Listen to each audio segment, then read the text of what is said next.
Welcome back to my channel. It's Spot Model here from Traditionally Inspired Meaningful Art. Thank you so much for joining me today. We're going to do a sewing catch-up so I can let you know what I've been up to in the sewing room. But first, I just want to say a huge thank you to everyone who's watched and or left a comment on my two most recent videos, which were the part 1 and part 2 of the making of my Zimmerman inspired dress. I am so thrilled that I was able to sort of put those, footage together so that I could share with you the making of what was a very long-term project that I didn't know was going to be a long-term project. And it's wonderful to hear so many of you who had been there from the start, others who had joined us when I had it constructed as a skirt. Well, all in all, the enthusiasm, the just like amazing and positive response to seeing the final dress blew me away. So thank you all so much. And if you haven't already seen those two videos, I'll definitely link them for you. I think that they are really nice vlog style videos to kind of show you my method of going through just sewing a garment, how I manage challenges, how I sort of troubleshoot, and also problem solve my way through my makes, because there were lots of ups and downs with that project. Speaking of which, out of my makes, that was the last thing that I made for myself, actually. So I had completed that a couple of weeks ago, and here it is. If you are not familiar, this is my dress. It's made out of linen fabrics that I had thrifted, gotten on clearance or through sales over a couple of years, and I was able to put them together to make this amazing, full, vibrant, amazing dress. It is all rick-racked up, so I know rick-rack is having a moment right now, and I feel like we've been at this for a couple of years, so we always knew it was cool. I'm also really excited because I got to use these thrifted buttons from my stash that I had picked up that are really cool. They're like bone. I love them. That's the only way I know how to describe them, and they're also a spear. It's pretty cool.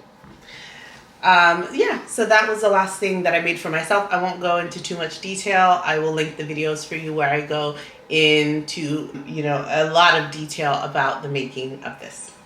Two other things that I've made since then are not for me. They are for my cousin, and I feel like this is me redeeming myself from the abaya, duster set.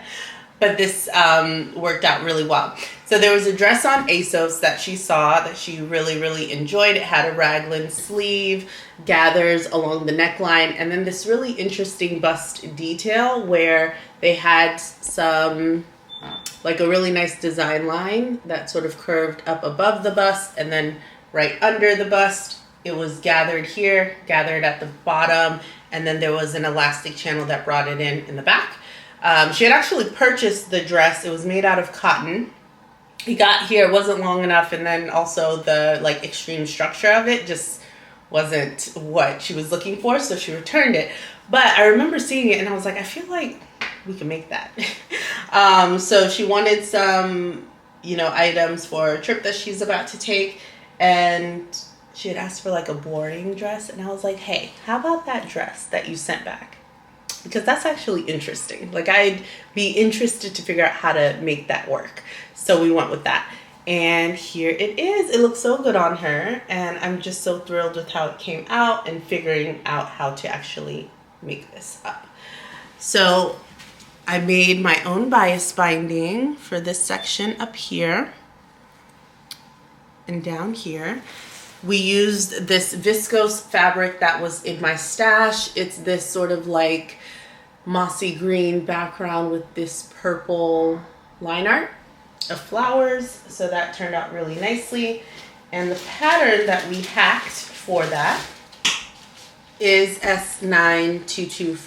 I feel like I go back to this pattern quite a bit when I need something that's a raglan sleeve dress. So it has the gathers up at the neckline, which is why I thought this might be a good fit for what she wanted. One of the views also has this really nice voluminous flutter sleeve, so we used that but just extended it quite a bit to get the full length sleeve. It does have a zipper in the back, but we omitted the zipper and just brought up the stitching so that we could do a keyhole back there, and just added 2 buttons as the closure. So we did that instead, and I made some rouleau loops for the closure there, and that's how we did it. I did have a mind to French seam this originally, but then because I didn't know how the fit was going to be and we were kind of on a time crunch, I just decided to just overlock the edges. So it still looks pretty good on the inside. I bias bound the neckline also. Yeah. So I will put in some images of how I sort of hacked the pattern. So as I mentioned, because it already has the gathers up at the neckline, I sort of made, I'm going to scoot over so I could enter the photos for you. I sort of made a curve right here above the bust line and under the bust line. And then I slashed and spread that piece that was going to be this center section. And then I slashed and spread the bottom piece even further so that the skirt would be fuller than the gathers that were up at the bust line. For the back, I just extended sort of the back panel here by 3 inches from the center. And that gave us, 6 additional inches of fullness. And then I attached a gathered panel at the bottom of 40 inches. So the bottom of both the front and back skirt piece were 40 inches wide because I felt like that was going to give her a decent amount of fullness at the bottom. Volume, especially since this is a really floaty fabric. I could have just gone the width of the fabric, like the full 60 inches, had I, thought about it, but we ended up cutting it at 40 so that the bottom is 80 inches sort of wide. But it is really, really darling. It's a beautiful dress. And I'm glad that we used up this fabric. Hopefully you're seeing photos of what that looks like, but I'm really, really proud of this make, really mainly because of all of the details that we had to figure out, and also using and hacking this pattern, which I think we did a really good job of. I say we. And then the second thing that we made was this maxi rust orange A-line skirt. I'm just gonna pull it up, but it's just an A-line skirt. It's made out of this gorgeous poly fabric that I picked up in Paris. So that's really nice. I'm getting to use more of my fabrics from Paris. And it's such a nice fluid drape. It doesn't crease too badly because of that polyester. So for travel, it's fantastic. And for this, we actually used a pattern I hadn't used before. So this is S238, S9238. And I've had this in my stash for some time. We sort of went with view A, the long view, but we, as you can see, this has like a sheer panel and other details. We didn't want any of those details. I basically borrowed the front pattern piece, put it on the fold, and just cut it out on the fold with this long side. So I omitted and didn't do anything with these pattern pieces there. And then for the back, similarly, we just cut the back out as intended. The back was supposed to have darts. We omitted the darts. We also didn't do the waistband. I cut out the waistband, but because of the fact that this skirt is meant to be a little bit more fitted than we wanted it to be, if we added the waistband, there wasn't going to be, it was going to be tighter around her hips. So actually omitting the waistband helped bring the skirt further up on her body. So as the skirt was getting fuller, since it's an A-line cut skirt, when it reached her hip, it was at a wider part of the skirt, which was better in our case. So I omitted the waistband, and instead of doing like a facing, I did my trick that I'm loving, which is using soft elastic as the facing. So instead of a facing, like I put the elastic right sides together on the fabric and then turned it under, as you see here. We did have the darts in the front of the skirt, which is a really beautiful shaping detail. Again, we omitted the darts from the back so that it would have a bit more give. It's, not super stretchy. It's not like an elastic within a casing, but I think the waist probably was an inch. It couldn't have been more than 2 inches wider than her waist measurement. So because of that, I knew we didn't need the elastic to do too much work. It's really just something to hold it up and hold it together. I did still put a zipper in the back of that, and we had this rust colored zipper that we just inserted there. And to sort of cleanly finish off that elastic, I bound the edge there and tacked it by hand to the zipper tape. I hope this makes sense. Sometimes I try to explain things and I'm like, I don't know if that makes sense, but that's sort of what we did. So you can see it's just giving enough give where, with weight fluctuation or anything like that, you can have more longevity in your pieces. So I really do like for my skirts to add the soft elastic as the facing. So that is the rust colored skirt. It's super flowy and drapey, and I want one. I think there's enough fabric left of this where I could possibly get myself one out of the remaining fabric. So we shall see. But yeah, when she asked for it and picked up this fabric, I was like, that is actually a really great idea. It's very, very beautiful. And I knew I was going to love this fabric when I saw it in Paris. So I'm glad it's made up.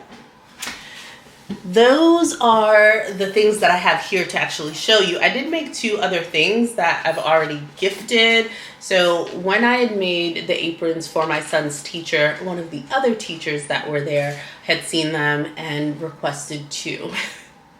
And for reasons, I felt obliged to go ahead and make those for her. So the first one she wanted was going to be red. So I had these 2 African wax print fabrics in my stash. So these are 2 different fabrics. So I made the apron reversible and I used these 2. And I'll pop in some images so you can see what that looked like. But yeah, that was really good as the first one. And I did it on the morning of the last day of school. So that was last Thursday. It was the last day. They had half a day. I woke up and I was like, oh, I said that I was going to make those aprons.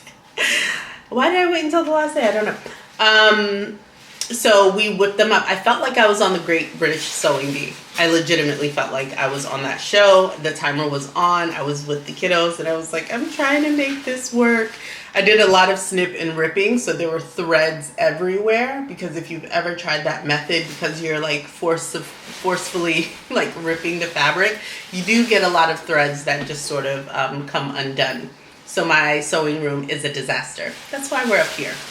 The second one I made was with this pink and green and burgundy fabric, and then I did the reversible side in the same fabric that I'd used in my son's teacher's apron as well, with this teal, pink, burgundy sort of coloring. And they just turned out really cute. So hopefully you've seen the photos of those. I was only able to put a pocket on one of the sides of them, so I just picked the side that I like the most. So for the red one, the pocket was on this side, and for the pink one, the pocket was on this side. Yeah.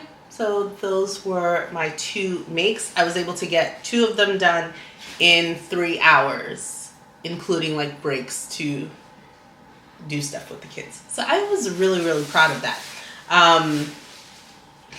Yeah, that was one of the last things that I made.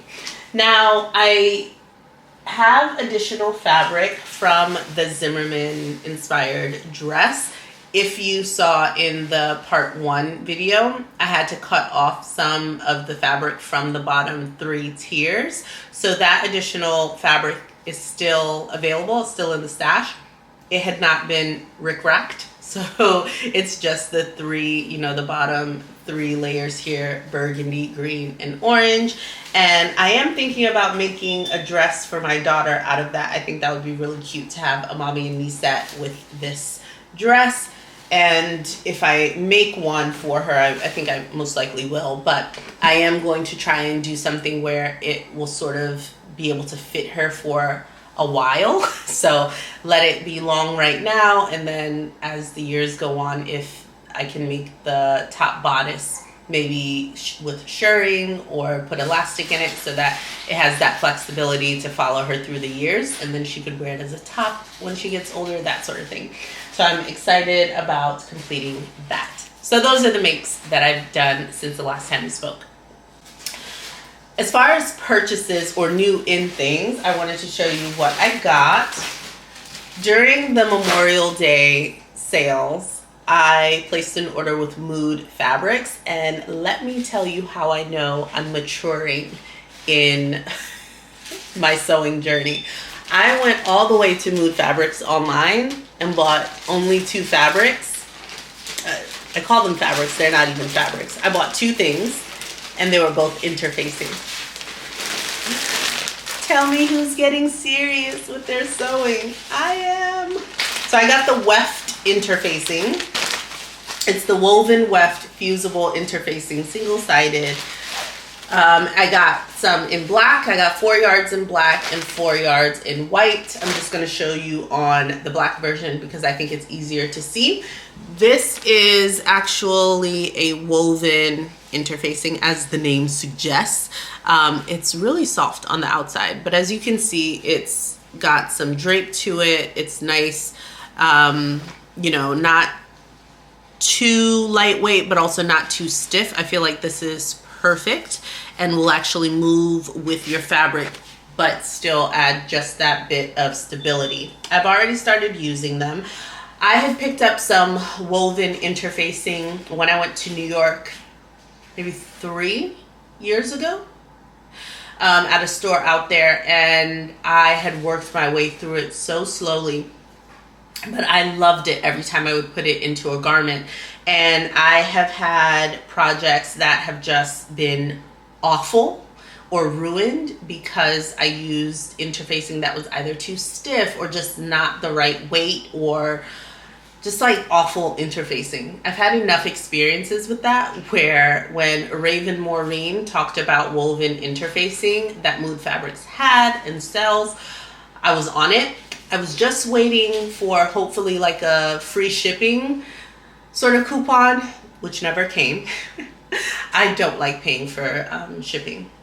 So that's one of the things that really stops me from ordering from Mood. But with the Memorial Day sale, I think it was like 20% off of everything. And I figured that 20% off would sort of pay for the shipping for me, basically. Anyway, so that's how I justified it. I got 4 yards of each of these, and I think it's about $6, 6 some odd dollars per yard of this woven interfacing. It is 60 inches wide. So that is something to keep in mind. So doing the math, I went on to Joann's to see what their weft or woven interfacing is. And it's costly, especially since it's a narrower width. Joann sells their interfacing at 20-inch, on 20-inch bolts. I don't know how to describe it, with a 20-inch width.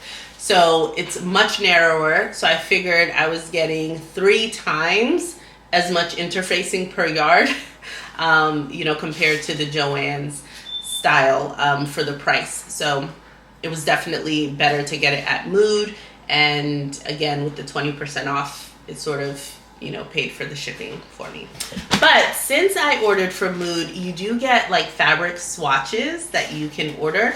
And I did get some swatches just to look and see what they had.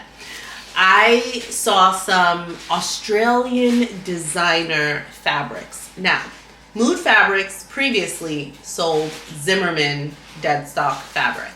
And now when you go on Mood Fabrics, you don't find Zimmerman dead stock fabric anymore, but you do see an Australian famous designer, you know, fabrics. Zimmerman is a famous Australian designer, if you didn't know. So I think they've just rebranded it. I don't know why they don't allow them to use the name anymore, but who cares? So I do think that these are Zimmerman dead stock fabrics. So I got some of these that I just thought were so interesting. Like, look at this. This is in a dusty clay color and it has 3D florals. Like, look at that. This is the level of detail and finesse that they do. And they do it so well. I just thought that was nice. It has the sheer paneling to it. And then you have the other sections that are sort of doubled so it feels a bit more opaque. So imagine that just like floating in a beautiful blouse. That would be gorgeous. Then there's this famous Australian designer cream and black pinstripes. I don't know if this was, the name is too long to fit here, but I can't remember if this was like a linen or something. But it's just so gorgeous. The back of it is super shiny. Maybe you can see it in the light. And then I just picked up this. It's a Mood exclusive brown clouded Kingdom viscose. I just want to know what a, it's a viscose Georgette, I think, if I'm not mistaken. But I wanted to feel what a viscose Georgette would feel like, because as you can see, it's like see-through. But it's made out of viscose. So I was like, oh, would that be kind of breathable? I feel like this would be such a cool something. But I don't do too many sheer things. Any hoosers. That's what I got from Mood. And again, it's not the sexiest thing to get from Mood Fabrics, but it's such a necessity. It's going to make my future makes so much better. And that's where I want to spend my money because I have fabric. So I wasn't rushing to get fabric from there, but I was like, if I can get that interfacing, then it'll make everything else better. So I'm very excited that I got that. And that I wasn't tempted by their fabric sale section. Good for me. Good for me. Another new in item that I didn't buy, but I was gifted. My best friend came back from her honeymoon and I got fabric. I'm so excited. And a beautiful purse, but that's upstairs. Okay. So she said that this is called Moroccan silk. I don't want to get it wrong, but I think she said it's made from cactus fibers, if I'm not mistaken. And look at how gorgeous and luminous and brilliant these colors are. I love it.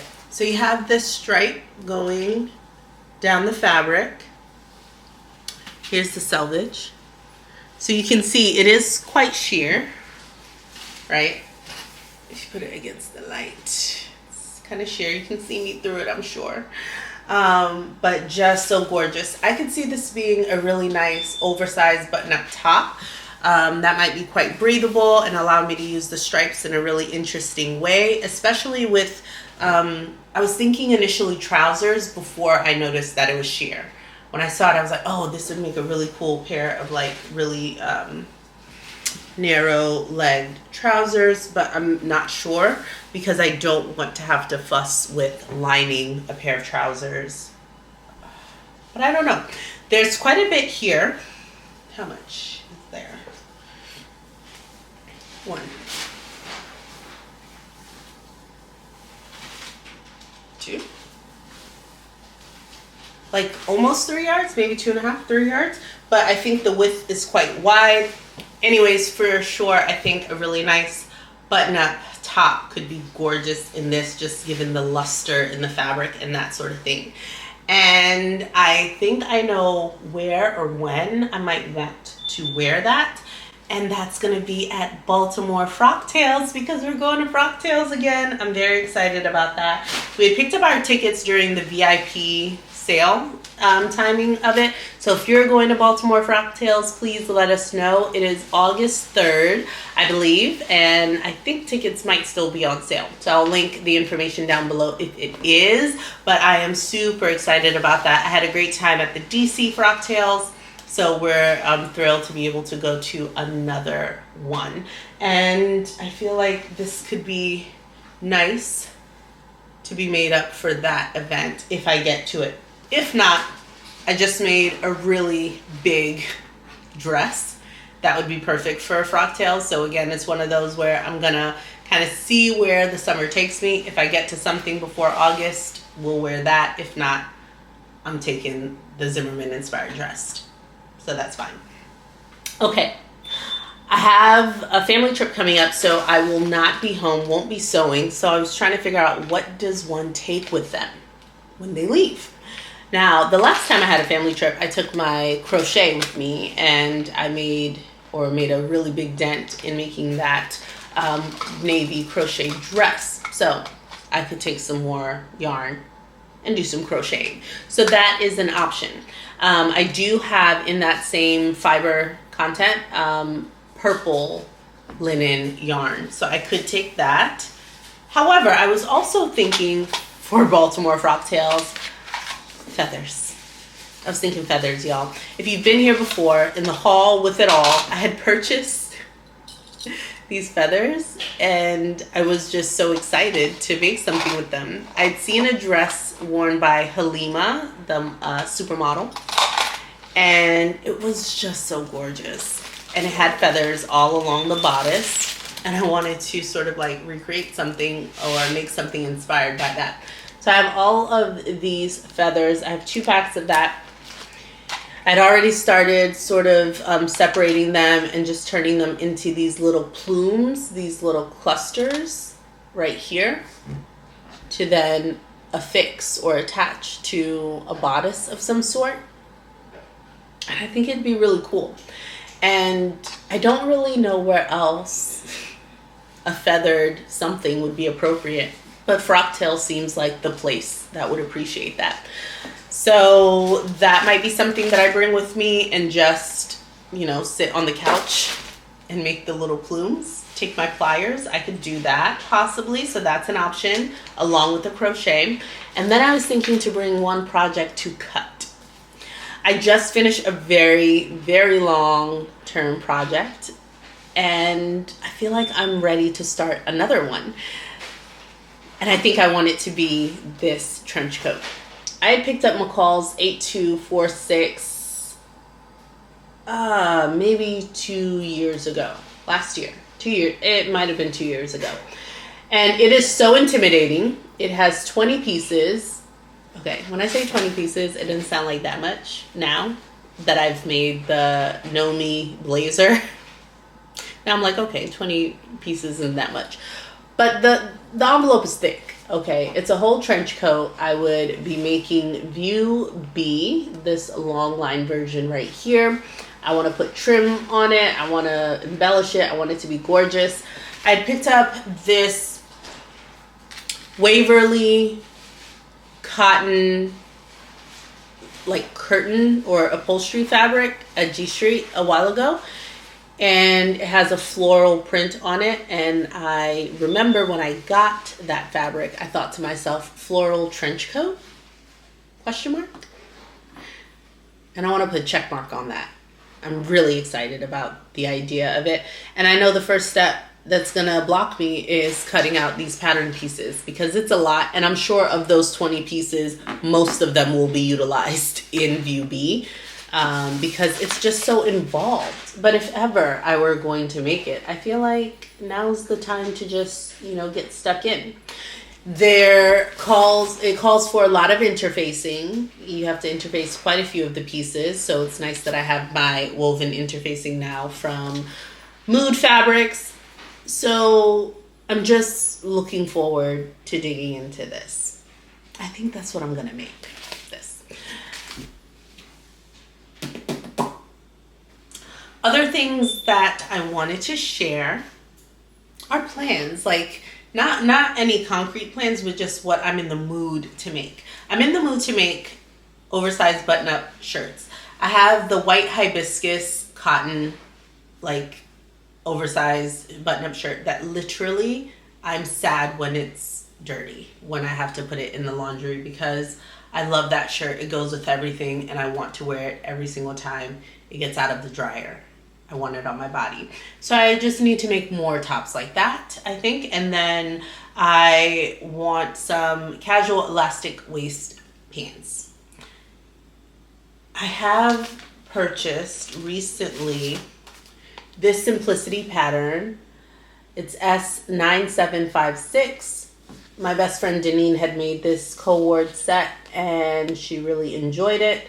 It has pockets. It has a really wide waistband.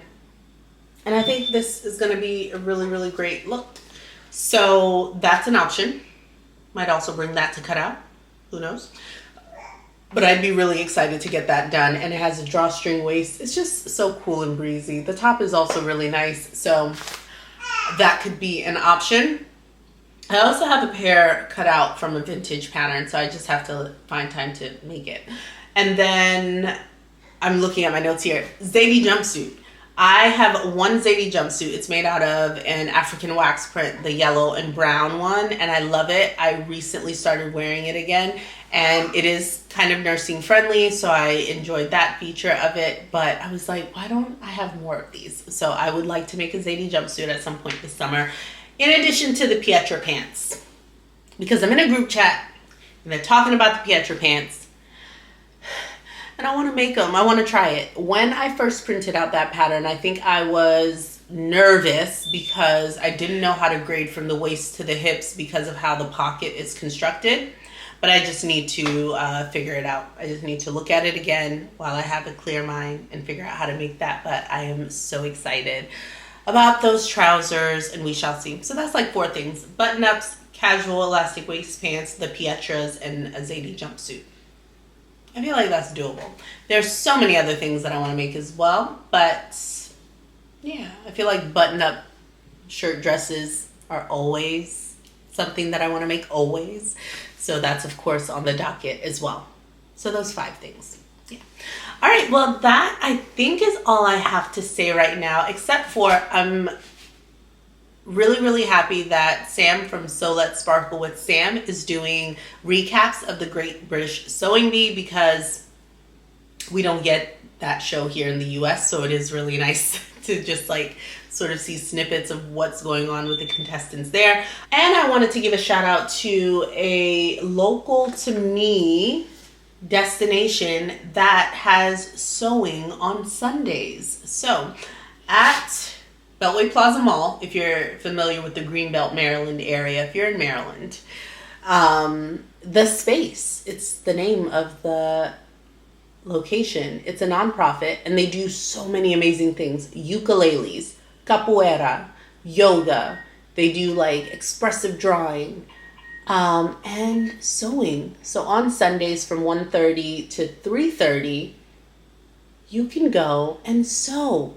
And they have someone there. Her name is Meredith, and she helps to like teach you along. They do have sewing machines set up. I think it's first come, first serve, that sort of thing. But you are encouraged. You could also bring your own sewing machine. By the end of the summer, I would love to do like a meetup at The Space, because I just think it's wonderful. I would love to, you know, get more people familiar with them and using their space. I think it's fantastic that they do this. Like, I'm blown away. And I was like, what? You all do sewing? So I'm very excited. There's a Joann's right below them, so it's perfect for anything that you might have forgotten or need. But they had a full-size ironing board. They had an iron there. And like I said, a number of sewing machines. I don't know how full it gets. I've never gone to actually sew myself. I was in the area and kind of went upstairs just to see what they were about, and got to meet the person who runs the nonprofit and ask some questions, because I wanted to share that information with you all. So I will put a photo of this card so that you have the information and the a dress and things like that if you are interested in going and sewing on Sundays, because I think that's fabulous. I know over in the UK there are so many sewing meetups that I get to sort of see some of the creatives that I follow. They talk about their experiences there, and I would love for us to have more of those here as well. So that is one that, again, when I have a date where I know I can commit to that particular Sunday, I would love to share it here. So anyone in the area who would like to also come on that particular day and meet up and just sew and be in that creative space, I would love to have that before the end of the summer. All right. I do think that is all I have for you today. Please let me know in the comments down below. What do you take along with you when you go on trips? Is there any sort of creative thing that is your go-to when you're traveling to take with you so that you can still be in that creative mode? Or do you take nothing and just enjoy the trip and sort of like make the trip about relaxation? That's fine too. What are your thoughts on the makes that I shared with you and or any of my upcoming plans? Please let me know what you're planning to make or if you've made any of the patterns that I shared with you today. I'd love to hear about it. All right, until next time, stay creative, friends. Bye-bye.